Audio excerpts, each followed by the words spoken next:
Most hosts worry about bad guests. They stress over broken furniture, noise complaints, or parties.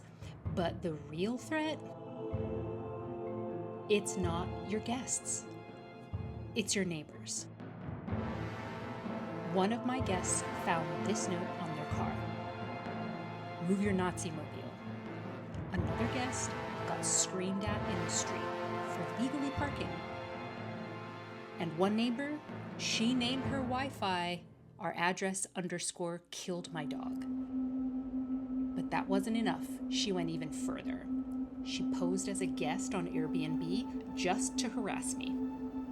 Imagine this happening to you. You're running a business and your own neighbors are sabotaging you. But what do you do when your guests get harassed and you can't stop it? I had 3 nightmare neighbors, and after everything, I realized a very hard truth. You don't just survive bad neighbors, you outsmart them before they ever become your problem. And if you don't, you won't just get bad reviews, you could lose your entire Airbnb. So in today's video, we're going to talk about the dark side of Airbnb. My first nightmare neighbor believed she owned the public street. If my guests were parked anywhere near her house, even legally, she lost it. One guest found a rage-filled note on their car, and in big bold letters, it said, "Move your Nazi mobile." Now the guest messaged me completely shocked. She sent me a photo, and I knew I had to fix this right away. So the first thing I did was I paid for private parking spots behind the house, and it was $75 per unit. So I'm thinking, I've solved the problem, right? Nope. Guests then got confused about where to find parking, and I kept getting the same questions over and over again. So I had to go one step further.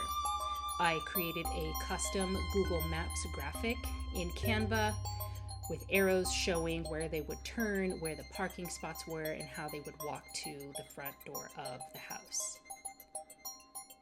Including that in the check-in instructions has completely solved the problem. Since then, I've received 0 parking questions, 0 confusion, and what's more, 0 harassment from guests.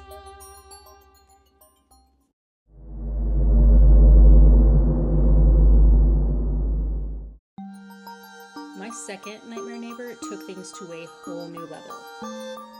One day, my cleaner messaged me, "Did you see what the Wi-Fi name is?" The neighbor had renamed her Wi-Fi to our address, which is blurred out, _ killed my dog. Then, she took it even further. She posed as a guest on Airbnb just to send me a message yelling at me. Later, she even screamed at a real guest about parking. And that guest left me 3 stars. And it's like no matter what I did, this neighbor was never going to stop her harassment. So in that instance, I had to make a hard call, and I let that unit go.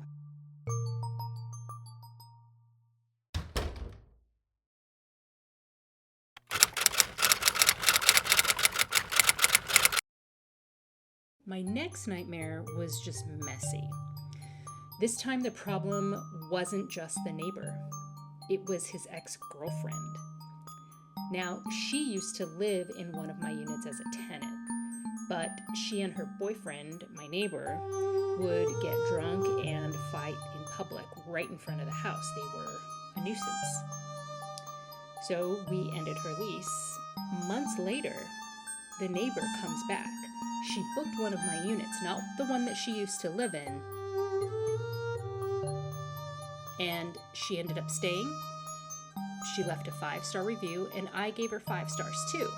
But in my review, I was honest. I noted that she was messy. So nothing malicious, just the facts, because it took my cleaner an hour extra to clean, and she charged me for it. And that's when this now former tenant, former guest turned on me. She started harassing me through the Airbnb app, demanding to know the name of the LLC that owned the building, which was a not so subtle way of threatening to sue. So I blocked her immediately so that she couldn't message me and she couldn't book any one of my units ever again. And I did that because the thing that I've learned is that some people are just looking for a fight. There are a few steps that separate short-term rental hosts who thrive from the ones who crash and burn. 1, you've got to pick locations strategically. Avoid strictly residential areas. Prioritize vacation and mixed-use neighborhoods. And that's because people there are used to guests coming and going. It's not a big deal. 2, you've got to be ready to pay for solutions. With my first nightmare neighbor, the parking was worth the $150 a month. If parking is a problem, secure a dedicated spot. You want to make sure that the soundproofing of your home is tight and you've got security cameras and locks so that guests are self-sufficient. 3, keep your short-term rental compliant. The Wi-Fi neighbor, she reported me to the city, but I was already legal, so the city had nothing to say. 4, anticipate neighbor reactions, and this is probably the most important insight. You need to assume that at least one neighbor is going to dislike short-term rentals, and you want to plan your unit and your guest experience with that in mind.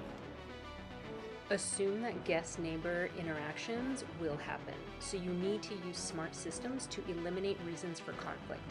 An example are my guides for parking directions, so that neighbors don't even see guests coming and going.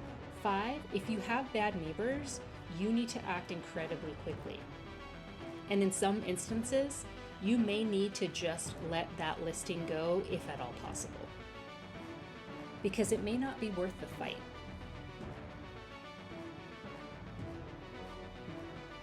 But even if you do everything right, there's still one mistake that could kill your Airbnb. So if you want to avoid it, watch this next. Thanks for watching. Hit like and subscribe for more content like this.